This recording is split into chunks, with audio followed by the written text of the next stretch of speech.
The summer sun beat down relentlessly on the dusty main street of Cody, Wyoming, as Adelaide Dawson pulled the hood of her cloak tighter around her face, despite the scorching heat of July 1878.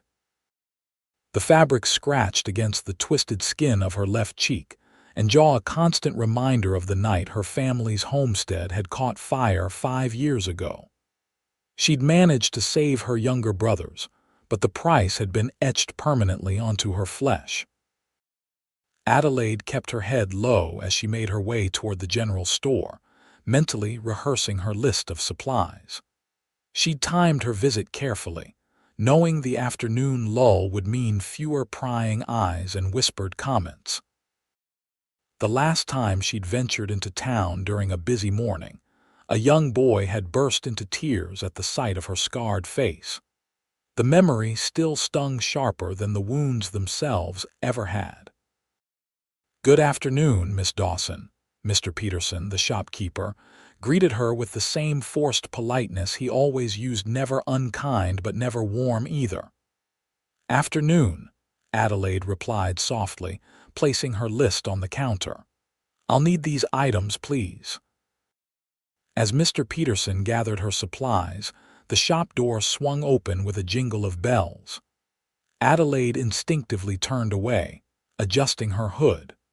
From the corner of her eye, she caught sight of a tall figure in a dusty coat, a stranger, which was both a relief and a concern. Strangers hadn't yet learned to politely avert their eyes. "Afternoon," the man's deep voice rumbled through the store. "Fine day, ain't it?" "Indeed it is, sir," Mr. Peterson replied, momentarily abandoning Adelaide's order. "What can I help you with? Just passing through." "Need some supplies for the trail." The stranger removed his hat, revealing sun-bronzed skin and eyes the color of a summer storm. "Name's Thomas Walker. Folks call me Tucker." Adelaide kept her face turned away as the men exchanged pleasantries. She silently urged Mr. Peterson to finish with her items so she could retreat to the safety of her small cabin on the outskirts of town. "I'll be with you in just a moment, Mr. Walker," the shopkeeper finally said, turning back to Adelaide. "That'll be $1.65, Miss Dawson." Adelaide counted out the money carefully, aware of the stranger's gaze upon her. As she gathered her purchases, her elbow knocked against a tin of coffee, sending it clattering to the floor. She knelt quickly to retrieve it, and as she did, her hood slipped back. A sharp intake of breath from the doorway told her that the stranger had seen her face. Heat flooded her cheeks as she yanked the hood back into place, clutching her parcels to her chest. "Miss," the man called as she hurried toward the door. "You forgot your change." Adelaide paused, torn between dignity and the reality that she couldn't afford to leave even a few cents behind. Slowly, she turned, keeping her eyes fixed on the floorboards. A weathered hand extended toward her, 3 pennies resting on the palm. She reached out quickly, but as her fingers brushed his hand, he didn't immediately release the coins. "Miss," he said softly, "might I have the pleasure of knowing your name?" Adelaide looked up in surprise, momentarily forgetting to angle her scarred side away. "Adelaide," she replied, her voice barely above a whisper. "Adelaide Dawson." His eyes, gray like thunderclouds but somehow warm, didn't flinch away from her face. They didn't widen in shock or narrow with disgust. They simply looked at her, really looked at her, as if seeing something beyond the scarred tissue. "Miss Dawson," he said with a slight nod, "it's a pleasure. I hope our paths cross again." Adelaide hurried out of the store, her heart hammering against her ribs. She couldn't remember the last time a stranger had looked at her that way, as if she were just a woman, not a tragedy to be pitied or a monstrosity to be feared. She pushed the encounter from her mind as she loaded her supplies into her small wagon. Such moments of normalcy were rare and fleeting. Experience had taught her not to dwell on them. The journey back to her cabin took nearly an hour, the old mule plodding steadily along the rutted dirt road. Adelaide's brothers had taken jobs at her ranch 20 miles west, sending money when they could. At 23, she'd resigned herself to a life of solitude, tending her small garden and taking in mending work that could be dropped off and picked up with minimal interaction. As she approached her cabin, Adelaide noticed something amiss. Smoke curled from the chimney, though she'd banked the fire before leaving. Her heart leaped to her throat as she pulled the mule to a halt. Bandits were uncommon but not unheard of in these parts. She reached beneath the wagon seat for the revolver her father had taught her to use years ago. With trembling fingers, she approached her own home like a stranger, weapon raised. The door swung open before she reached it, and a familiar figure stepped out. "Put that gun down before you shoot someone, Addie," her brother Michael called. Relief flooded through her as she lowered the weapon. "What are you doing here? I thought you were at the Donovan Ranch until fall." Michael's expression sobered. "Got some news, sis. Thought it best to deliver it in person." Adelaide felt a cold dread settle in her stomach as she followed her younger brother inside. Her cabin was simple, one main room with a curtained-off sleeping area, a stone fireplace, and furnishings her father had built before the fire took him and their mother. "Is it James?" she asked, fearing for her youngest brother. "Is he hurt?" "No, nothing like that," Michael assured her, helping to unload her supplies. "It's about the land. Donovan says there's a railroad company buying up properties all through the territory. They've got their eye on this stretch." Adelaide's hands stilled. "This is our home, Michael. Father built it." "I know, Addie, but they're offering good money. Enough for all three of us to make a fresh start somewhere. Maybe even back east where there are doctors who might fix this." Adelaide gestured to her scarred face, anger flaring unexpectedly. "There's no fixing this, Michael. And I won't be driven from my home by men who see the land only for what they can take from it." Michael sighed, running a hand through his sandy hair so like their father's. "Just think about it, Addie. That's all I'm asking. James and I worry about you out here alone." Adelaide softened. At 19, Michael carried burdens no young man should have to bear. "I know you do, and I appreciate it, but this is where I belong." After Michael departed with a promise to return in a week, Adelaide sat on her small porch, watching the sunset paint the distant mountains in hues of gold and purple. The land had been in their family for only one generation, but it was the only home she'd ever known. The thought of leaving sent panic spiraling through her chest. As darkness fell, she found herself thinking of the stranger in the store of eyes that had seen her face and hadn't turned away. It was a small thing, perhaps meaningless, but in that moment it felt like a single star in a dark sky, distant but bright enough to see by. The following morning, Adelaide was gathering eggs from her small henhouse when the sound of approaching hoofbeats made her freeze. Visitors were rare and rarely welcome. She considered ducking inside, but pride kept her rooted to the spot. This was her land. She wouldn't hide on it. The rider came into view, tall and broad-shouldered on a dappled gray horse. Even at a distance, she recognized him as the stranger from the general store. Her first instinct was to pull up her shawl to cover her scars, but she resisted, clutching the basket of eggs instead. "Miss Dawson," he called, tipping his hat as he drew his horse to a stop. "I hope I'm not intruding." "Mr. Walker," she replied, surprised he remembered her name. "This is unexpected." He swung down from his horse with the easy grace of a man who'd spent most of his life in the saddle. "I was hoping to speak with you about your land." The fragile warmth she'd felt dissolved instantly. "You're with the railroad," she said flatly. Confusion flashed across his face. "Railroad? No, madam.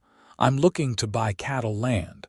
The station master in town mentioned there might be parcels available in this area." Adelaide studied him, searching for deceit but finding only open curiosity. "My family's not selling," she said finally. "If that's all you've come for, I'm afraid you've wasted your time." Instead of mounting up again, Tucker Walker glanced toward her cabin. "That's a mighty nice garden you've got there. Those tomato plants look like they could use some staking, though." Adelaide blinked at the sudden change of subject. "I haven't had time to get to it." "Well, seeing as I've ridden all the way out here for nothing, perhaps you'd let me make myself useful before I head back." He smiled, and something in Adelaide's chest loosened a fraction. "My ma would turn in her grave if she knew I'd come calling and didn't offer to help a neighbor." "We're not neighbors, Mr. Walker. I don't even know where you're staying." "Camped by the creek about 2 miles east," he replied. "And it's Tucker, if you don't mind." Adelaide hesitated. It had been so long since anyone besides her brothers had offered help without ulterior motives. "Why would you want to help me?" The question seemed to surprise him. "Do I need a reason beyond common decency?" There was no pity in his gaze, no morbid fascination with her scars. Just a straightforward offer that was becoming increasingly difficult to refuse. "I have some stakes in the tool shed," she said finally, "and I suppose I could spare some coffee afterward as payment." Tucker's smile deepened, reaching his eyes. "That sounds more than fair." As Adelaide led the way to the small shed behind her cabin, she felt acutely self-conscious. It had been years since a man who wasn't family had been on her property. She was suddenly aware of every loose board, every patch of weeds she'd meant to clear. "Been on this land long?" Tucker asked as he collected the wooden stakes and a small mallet. "All my life," Adelaide replied, following him to the garden. "My father claimed it when I was just a baby." Tucker nodded, kneeling beside the first tomato plant. With efficient movements, he began gently tying the sprawling limbs to the stake. "Good land. Rich soil." Adelaide watched him work, noting the care he took not to damage the fragile stems. "You know something about farming. Grew up on a farm in Missouri before the war," he said. "Learned to grow just about anything that could keep a family fed." "The war," Adelaide ventured, curiosity overcoming her usual reserve. Tucker's hand stilled momentarily. "Fought for the Union. Was barely 18 when I enlisted. Seemed like the right thing at the time." His voice held no particular pride or remorse, just stating facts. As he moved through her garden, Adelaide found herself drawn into conversation more naturally than she had in years. Tucker spoke easily about his travels since the war, his work as a cattle driver, and his dream of establishing his own ranch. He asked questions about her garden and livestock, but didn't pry into her personal history. By the time they settled on her porch with steaming cups of coffee, Adelaide realized the sun had shifted well past noon. She'd spent most of the morning in the company of this stranger and, remarkably, had felt at ease. "Thank you for your help," she said, her hands wrapped around the warm cup. "It would have taken me much longer on my own." Tucker leaned back in his chair, stretching his long legs. "Happy to be of service. It's nice work after so many months on cattle drives." A comfortable silence settled between them, broken only by the distant call of meadowlarks and the soft snort of Tucker's horse, grazing contentedly near the water trough. "If you don't mind my asking," Tucker said finally, his voice gentle, "where's the rest of your family?" Adelaide tensed, her fingers tightening around her cup. Part of her wanted to retreat behind the wall of privacy she'd built, but something about Tucker's direct gaze made evasion feel dishonest. "My brothers work at a ranch to the west," she said. "My parents—" She swallowed. "There was a fire 5 years ago." Understanding dawned in Tucker's eyes. His gaze briefly touched the scarred side of her face before returning to meet her eyes. "I'm sorry for your loss," he said simply. Adelaide nodded, expecting him to ask about her injuries, to stare or offer platitudes. Instead, he asked, "Your brothers, they visit often, when they can." "Michael was here yesterday, in fact." Tucker nodded. "Family's important. Lost mine in the war, pa an older brother to the fighting, ma to influenza while I was away." The matter-of-fact way he spoke of such devastating losses resonated with Adelaide. Here was someone who understood grief not as something to be pitied, but as a weight to be carried. As Tucker prepared to leave, he hesitated by his horse. "I'll be in the area for a few weeks, scouting land. Would it be all right if I stopped by again? Maybe help with some other repairs around the place?" Adelaide should have said no. Solitude was safer. It had become her armor against the world's cruelty. But the words that came out were, "I suppose that would be acceptable, Mr. Walker." "Tucker," he corrected with a smile. "I'll see you soon, Miss Dawson." "Adelaide," she found herself saying, "if I'm to call you Tucker." His smile widened, transforming his weathered face. "Adelaide," he repeated as if testing the sound of it. "It suits you." As he rode away, Adelaide remained on her porch long after his figure had disappeared into the distance. For the first time in years, the isolation of her homestead felt less like a sanctuary and more like a prison of her own making. True to his word, Tucker returned 3 days later, this time with a load of cut lumber in a small wagon. "That north fence looked like it could use some reinforcing," he explained when Adelaide questioned him. "Thought I might save you the trouble of hauling the wood yourself." Adelaide's initial instinct was to insist she could manage on her own. She always had. But watching Tucker unload the lumber with practiced efficiency, she recognized the stubbornness in her independence. "At least let me pay you for the materials," she offered. Tucker shook his head. "Consider it payment for letting me experience some normal ranch work, instead of sleeping under the stars with nothing but my horse for company."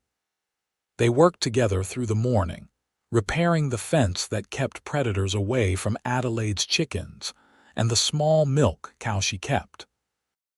Tucker was a patient teacher, showing her how to notch the wood for stronger joints and explaining each step of his process. By midday, sweat trickled down Adelaide's back, and she'd long since abandoned both her shawl and any pretense of keeping her scars hidden. When Tucker suggested they break for lunch, she realized with a start that she hadn't once caught him staring or averting his eyes from her damaged skin. Over a simple meal of bread, cheese, and early apples from Adelaide's tree, Tucker described his travels across the Western Territories. "Most beautiful country I've ever seen," he said, gesturing toward the distant mountains. "Makes a man feel small, but in a good way, like being part of something bigger than yourself." Adelaide nodded. "I've never been further than 50 miles from this spot, but I've always loved that view. Especially in winter when the peaks are covered in snow." "You've never wanted to see what's beyond those mountains?" Tucker asked, his tone curious rather than judgmental. Adelaide touched her scarred cheek unconsciously. "I stopped thinking about such things a long time ago." Tucker's gaze followed her movement, but his expression remained unchanged. "Seems to me a person could miss out on a lot of living that way." The words might have stung coming from anyone else, but Tucker's straightforward manner held no accusation, just an observation offered as plainly as he might comment on the weather. "Perhaps," Adelaide conceded, "but we all find ways to live with the hands we're dealt." Tucker considered this, then nodded slowly. "Fair enough. Though sometimes the game changes when new cards come into play." Before Adelaide could puzzle out his meaning, the sound of an approaching wagon diverted their attention. Michael appeared around the bend in the road, his expression clouding when he spotted Tucker seated beside his sister. "Addie," he called, concern evident in his voice as he pulled the wagon to a stop. "Everything all right?" Adelaide rose to greet her brother. Everything's fine, Michael. This is Mr. Walker Tucker. He's been helping with some repairs. Michael's posture remained tense as he shook Tucker's extended hand. Mighty neighborly of you, considering we don't have many neighbors out this way. Tucker took the subtle challenge in stride. Just passing through, looking for ranch land. Your sister was kind enough to share a meal after I helped with that north fence. Michael looked to Adelaide for confirmation, his protective instincts clearly engaged. At her nod, some of the tension left his shoulders. Well, I appreciate anyone willing to lend Addie a hand. She's too stubborn to ask for help when she needs it. Michael, Adelaide protested. Feeling her cheeks warm, Tucker laughed, a rich sound that seemed to dispel the awkwardness of the moment. Must run in the family. You Dawsons seem like capable folk. After some further conversation, during which Michael seemed to tentatively accept Tucker's presence, the young man turned to his sister. Actually came to tell you that James and I will both be coming for Sunday dinner. Donovan gave us the day. Adelaide brightened at the news. That's wonderful. I'll bake a pie. As the brothers continued to size each other up, Adelaide found herself in the novel position of mediating between two men who both, in their own ways, seemed concerned for her welfare. It was both frustrating and oddly touching. When Michael finally departed, promising to return in 3 days' time, he pulled Adelaide aside. You sure about this fella, Addie? Don't know anything about him. Adelaide glanced toward Tucker, who was tactfully busying himself with the remaining fence repairs, giving the siblings privacy. He's just being kind, Michael, and yes, I'm being careful. Michael looked unconvinced but nodded. James and I can be here more often if you need us. I know, Adelaide said softly, but I'm all right, truly. After Michael's departure, Adelaide and Tucker finished the fence in companionable silence. As the afternoon waned, Tucker gathered his tools, preparing to leave. Your brother seems like a good man, he observed. Protective. Adelaide smiled fondly. He is. Both my brothers are. They've looked out for me since the fire. Tucker supplied gently when she faltered. Adelaide nodded, her hand rising once more to her scars, a habit she wasn't even conscious of anymore. People treat you differently when you look like this. Michael and James have always seen past it, but they know others don't. Tucker's gaze held her steadily. Some folks are blind to what really matters, he said, his voice low and sincere. Beauty isn't just about what's on the surface. The words hung in the air between them, simple but profound in their impact. Adelaide felt something shift inside her, a crack in the protective shell she'd built around her heart. Will you come for Sunday dinner? She asked impulsively. To meet James as well. Surprise and pleasure flickered across Tucker's face. I'd be honored, he replied. Though I should warn you, my table manners might be a bit rusty after so many meals around campfires. Adelaide laughed, the sound surprising her with its freedom. I think we can overlook that, considering all the help you've given. As Tucker mounted his horse, he tipped his hat to her. Until Sunday, then.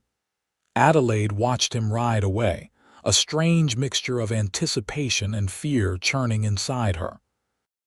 For 5 years, she'd kept the world at a distance, finding safety in isolation. Now, in the space of a week, a stranger had somehow breached those carefully constructed defenses. That night, as Adelaide prepared for bed, she found herself standing before the small mirror on her washstand, something she usually avoided. The firelight cast a warm glow on her features, softening but not hiding the damage. The left side of her face bore the twisted evidence of her brush with death, skin pulled tight in some places, puckered in others, with an angry redness that time had only slightly faded. She forced herself to look directly at her reflection, trying to see what Tucker might see. Beyond the scars was the face she'd been born with, blue eyes like her mother's, a straight nose, lips that still remembered how to smile. Was there beauty there, as Tucker had implied, or was he simply being kind? The question followed her into sleep, where dreams of fire mingled with the image of storm-gray eyes that didn't turn away. The days leading up to Sunday passed in a whirlwind of preparations. Adelaide cleaned her small cabin from top to bottom, baked bread and 2 pies, and even found herself bringing out the good tablecloth her mother had packed when they'd traveled west. It was as if Tucker's impending visit had awakened something long dormant, a desire to create a home, not just a place to exist. On Sunday morning, she rose before dawn, nervous energy propelling her through her chores. She decided to roast a chicken and prepare her mother's special potato dish, luxuries she rarely indulged in when cooking only for herself. As she worked, Adelaide caught herself humming another habit long abandoned. The realization stopped her mid-note. Was she really primping and preening for a man she barely knew? The thought should have been mortifying, but instead, it made her smile ruefully at her own foolishness. James and Michael arrived first, their boisterous energy filling the small cabin with life. James, at 17, the youngest Dawson, immediately noticed the extra preparations. "Are we celebrating something, Addie?" he asked, snatching a slice of apple from the pie cooling on the windowsill. Before Adelaide could answer, the sound of hoofbeats announced another arrival. Michael caught her eye with a knowing look that made her flush. "We've got company for dinner," she explained, smoothing her best dress, a simple blue calico she hadn't worn in years. "A neighbor who's been helping with some repairs." James raised an eyebrow. "Since when do we have helpful neighbors?" "Be nice," Adelaide warned as she went to greet Tucker. He'd clearly made an effort for the occasion, his usually dusty clothes brushed clean, his dark hair still damp from washing. He carried a small package wrapped in brown paper. "Hope I'm not late," he said, a hint of nervousness in his voice that Adelaide found endearing. "Right on time," she assured him, suddenly shy. "Come meet my youngest brother." Inside, James subjected Tucker to the same protective scrutiny Michael had shown, but the tension eased as Tucker presented his gift, a small jar of honey. "From a beekeeper I passed on the way," he explained. "Thought it might go well with those biscuits I smell baking." The meal that followed was the most pleasant Adelaide had experienced in years. Tucker fit seamlessly into their small family circle, sharing stories that had James and Michael roaring with laughter and asking questions that showed genuine interest in the brothers' lives and work. "So you're really looking to start a ranch?" James asked as they lingered over pie and coffee. "All on your own," Tucker nodded. "Been saving for it since the war ended. Figure it's time to put down roots." "Why here?" Michael asked, his earlier suspicion replaced by curiosity. "Lots of cattle country further south." "Wyoming's got something special," Tucker replied, his gaze briefly meeting Adelaide's. "Good water, good grass, good people. A man could build something that lasts here." The conversation shifted to local matters, the coming railroad, the harsh winter everyone predicted, the new doctor in Cody who was rumored to have studied in Europe. Through it all, Adelaide found herself participating more than observing, drawn out of her shell by Tucker's knack for including her without making her feel put on the spot. As evening approached, James and Michael reluctantly prepared to leave, needing to return to the ranch before dark. To Adelaide's surprise, both brothers shook Tucker's hand with genuine warmth. "You should come by the Donovan place sometime," James offered. "Boss is always looking for good hands, even temporary ones." "Might just do that," Tucker replied. "Thanks for the invitation." After the brothers departed, A new awkwardness settled between Adelaide and Tucker. Alone together in the gathering dusk, the small cabin suddenly seemed both too intimate and too confining. "Your brothers are fine men," Tucker said as he helped clear the table despite Adelaide's protests. "You've done well by them."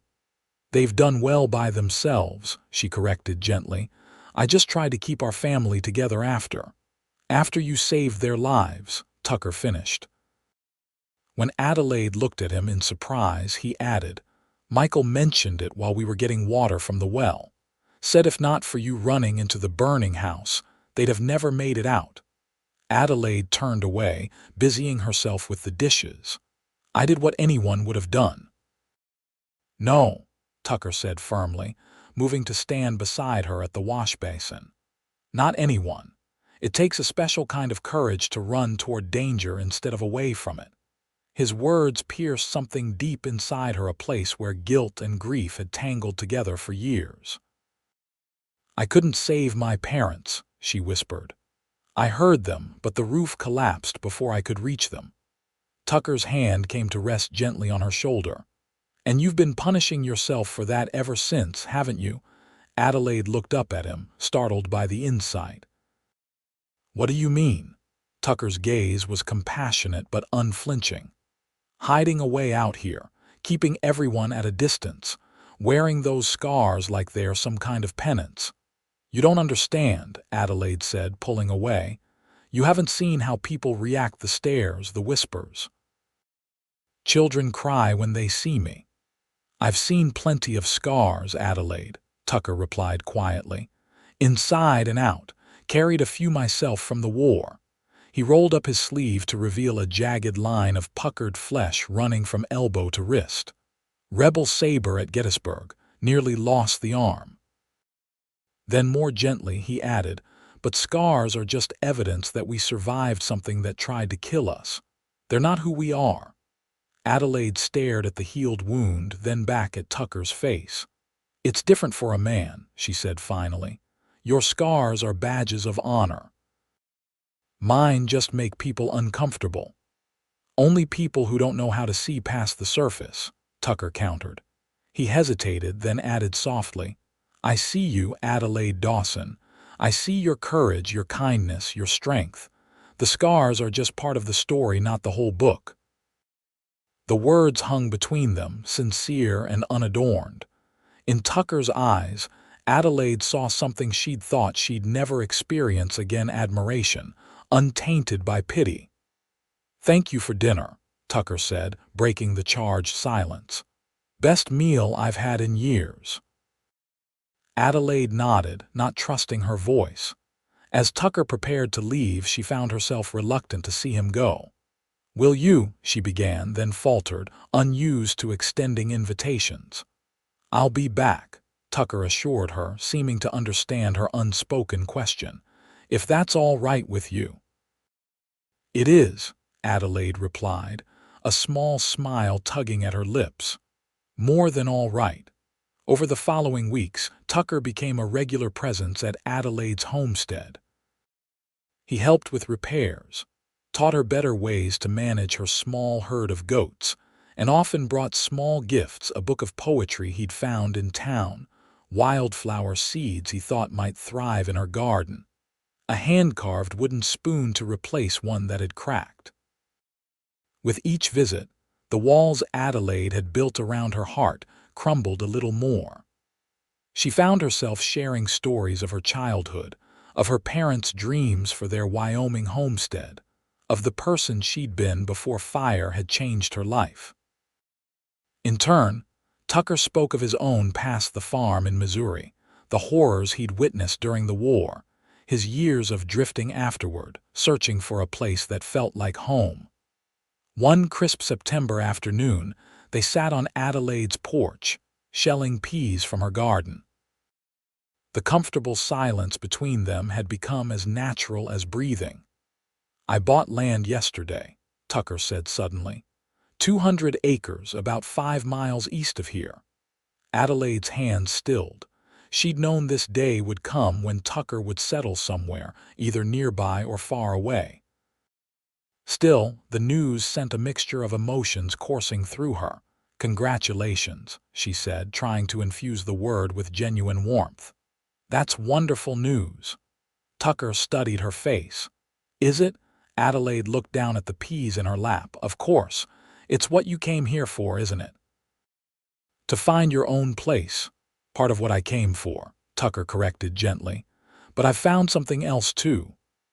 Adelaide's heart quickened as Tucker reached across the space between them, taking her hand in his. His palm was warm and calloused against her skin. "Adelaide," he said, his voice low and serious. "These past weeks have been the happiest I can remember. Being with you, talking with you, just sitting in silence with you, it feels right in a way nothing else has since before the war."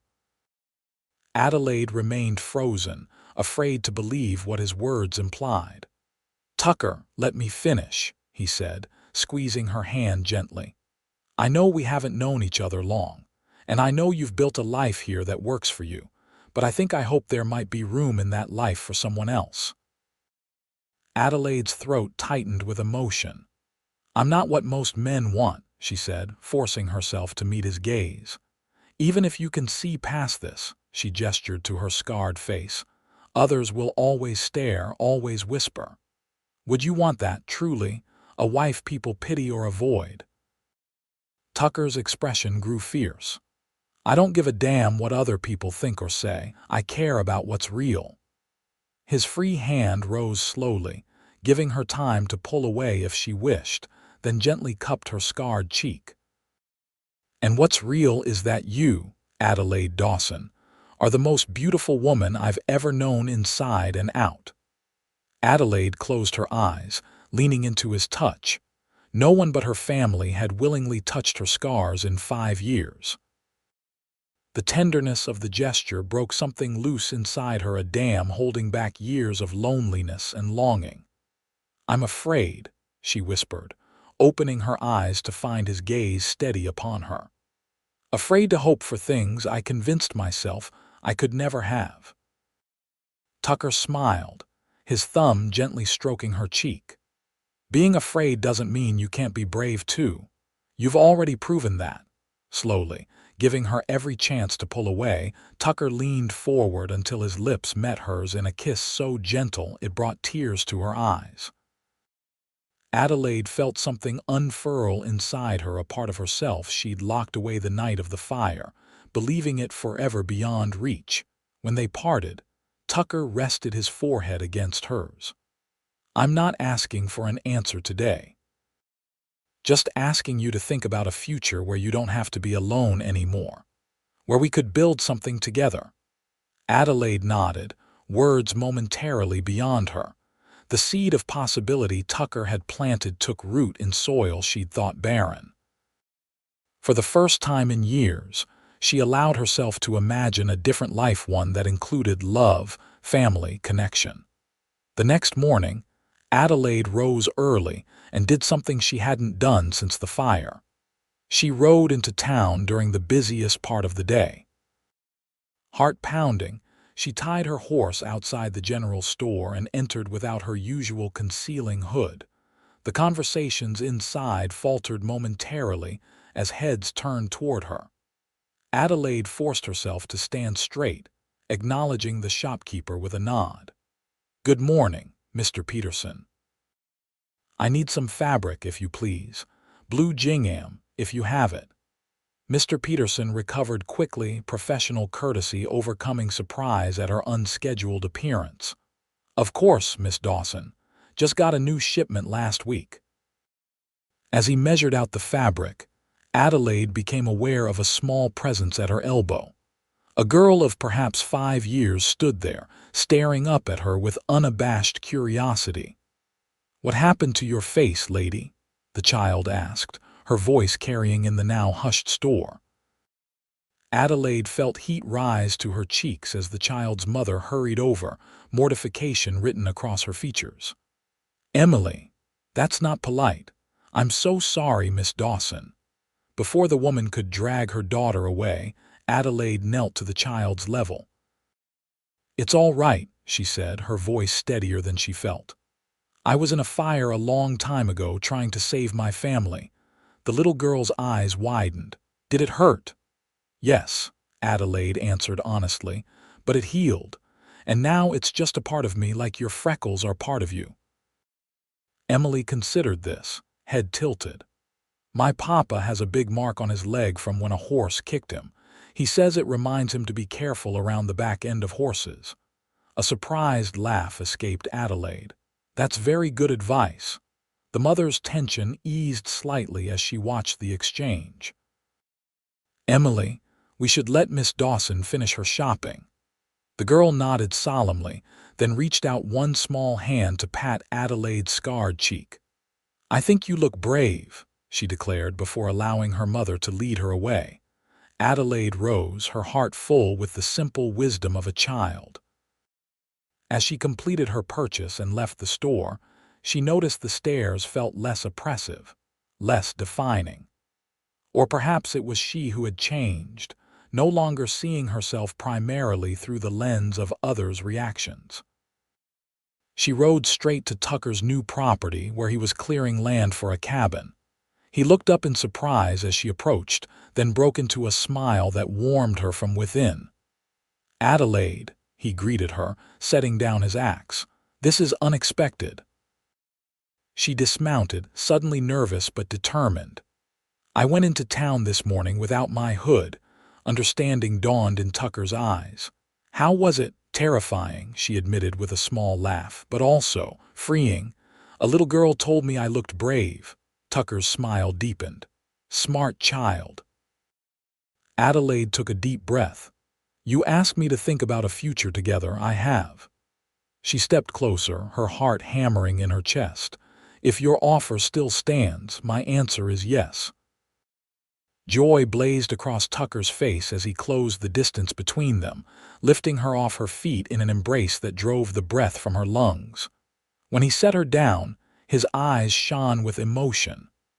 I love you, Adelaide Dawson, he said, the words simple but profound. Have since that first day in the store when you looked at me like I might be dangerous, but stood your ground anyway. Adelaide laughed through the tears that threatened. I love you too, though I think it took me a bit longer to admit it to myself. Their second kiss was less tentative than the first, a promise sealed between two souls who'd found in each other not just acceptance, but celebration of who they truly were. News of their engagement spread quickly through the small community. To Adelaide's surprise, the reactions were largely positive. Her brothers, after an initial period of protective questioning, embraced Tucker as the brother they'd never had. The townspeople, many of whom had kept Adelaide at a comfortable distance for years, found themselves reevaluating their perceptions in light of Tucker's obvious devotion. They married on a clear October day in 1878, with a small gathering of well-wishers on the land that would soon hold their home. Adelaide wore a dress of blue gingham, her face uncovered, her scars visible but no longer defining her in her own eyes or in the eyes of the man who loved her. The ceremony was simple, conducted by the traveling preacher who visited Cody monthly. As they spoke their vows, Adelaide felt the final pieces of her old armor fall away, replaced by something stronger, the knowledge that she was loved not despite her scars, but with them as part of the whole person she had become. Their first months of marriage brought challenges as they worked to build their home before winter set in. With the help of Adelaide's brothers and neighbors who increasingly accepted the unusual couple, they raised a sturdy cabin with a stone fireplace reminiscent of the one in Adelaide's childhood home. Adelaide brought her animals to their new land, establishing a garden even as the first frosts threatened. Tucker purchased a small herd of cattle, the beginning of the ranch he'd dreamed of for so long. They worked side by side, learning the rhythm of life together, discovering the joys and occasional friction of sharing space with another person after years of solitude. The winter of 1878-1879 proved as harsh as predicted. Blizzards howled across the plains, snowdrifts reached the windowsills, and for weeks at a time, the couple was confined to their cabin. Yet Adelaide found these days among the sweetest of her life, reading aloud by firelight, teaching Tucker her mother's recipes, planning the spring garden, and sharing the deep warmth of their marriage bed. By the time spring thawed the land, a new life was growing inside Adelaide. The knowledge filled her with both joy and terror: joy at the miracle of creation, terror at the thought of bringing a child into a world where appearances often mattered more than character. "What if our baby is ashamed of me?"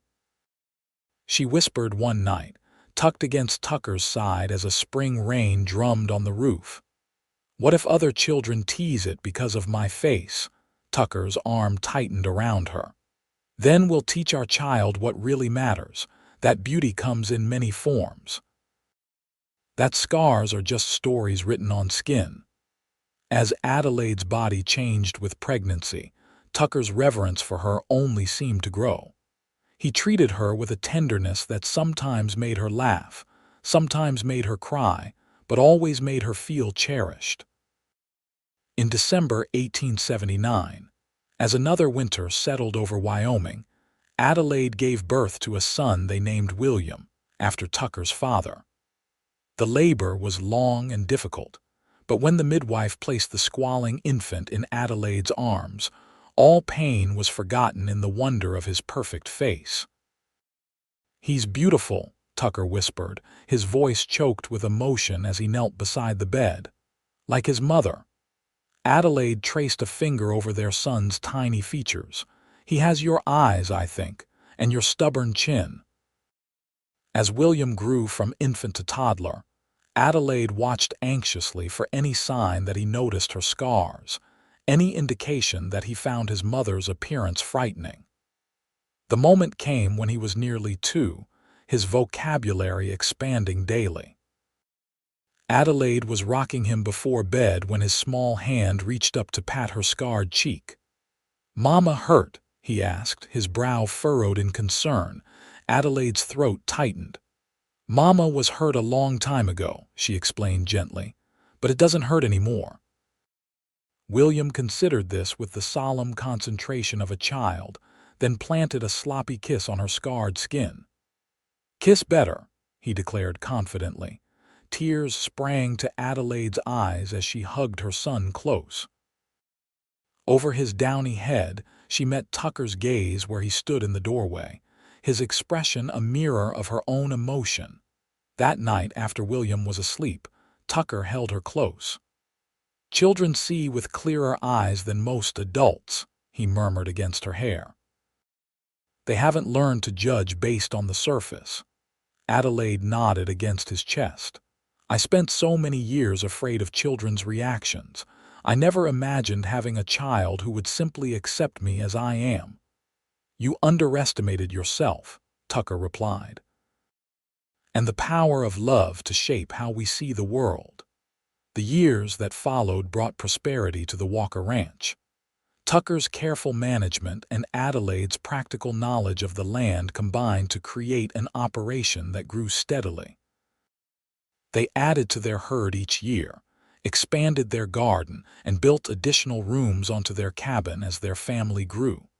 Sarah arrived 2 years after William, a daughter with Adelaide's blue eyes and a spirit as wild as the Wyoming wind. Then came Thomas Jr., born during a summer thunderstorm that seemed to herald his boisterous personality. Adelaide found motherhood transformed her in ways she hadn't anticipated. The children's unconditional acceptance of her appearance gradually rewrote her own perception of herself. Where once she had seen only damage, she began to see the strength that had carried her through fire and grief to the life she now cherished.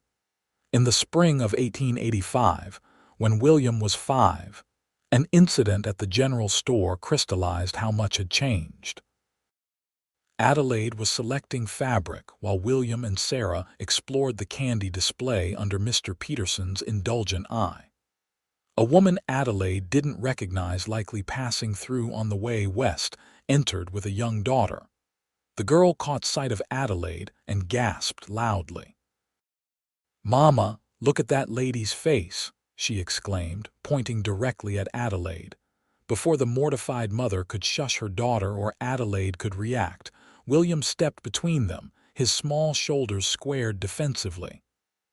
"That's my mama," he announced, his voice clear and proud. "She got those marks saving my uncle from a fire. She's the bravest person in Wyoming." The woman's embarrassment shifted to something more thoughtful as she gently lowered her daughter's pointing finger. "I apologize for my daughter's rudeness," she said to Adelaide. "You have a wonderful son."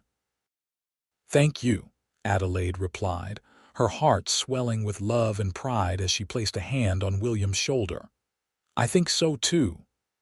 That evening, as she recounted the story to Tucker, Adelaide found herself laughing rather than crying. "He called me the bravest person in Wyoming." "Where do you suppose he got such an idea?" Tucker grinned, bouncing Thomas Jr. on his knee. "Can't imagine, though I might have mentioned it once or twice." Adelaide shook her head, marveling at how completely her life had transformed in 7 years. From a woman who hid from the world to the mother of 3 children who saw her scars as badges of honor rather than marks of shame. "You know," she said thoughtfully, "I used to think that fire took everything from me. My parents, my future, any chance at love or family." Tucker set Thomas down to play with wooden blocks on the floor and came to sit beside Adelaide on the sofa. "And now," she leaned against him, drawing strength and comfort from his solid presence. "Now I see it differently.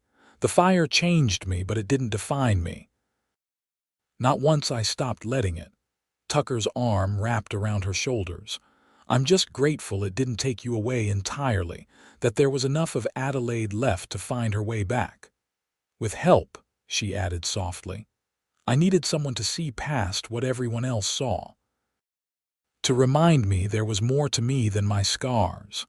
Tucker pressed a kiss to her temple. "I just saw what was always there." As dusk settled over their ranch, Adelaide watched their children playing on the floor, healthy, happy, secure in the knowledge that they were loved. Outside the window, the cattle grazed on land that had flourished under their care. The garden she'd planted 7 springs ago now fed not just their family but others in the community when harvests were bountiful. From the ashes of her old life, something beautiful had grown, not despite the fire that had scarred her, but in some ways because of it. The pain had forged in her a resilience she might never have discovered otherwise, a capacity for joy made deeper by the sorrow that preceded it. "What are you thinking about?" Tucker asked, his voice gentle in the gathering darkness. Adelaide turned to meet his gaze, seeing in his eyes the same love that had first given her the courage to emerge from hiding. "I was thinking about beauty," she said, "and how sometimes we have to learn to see it in unexpected places."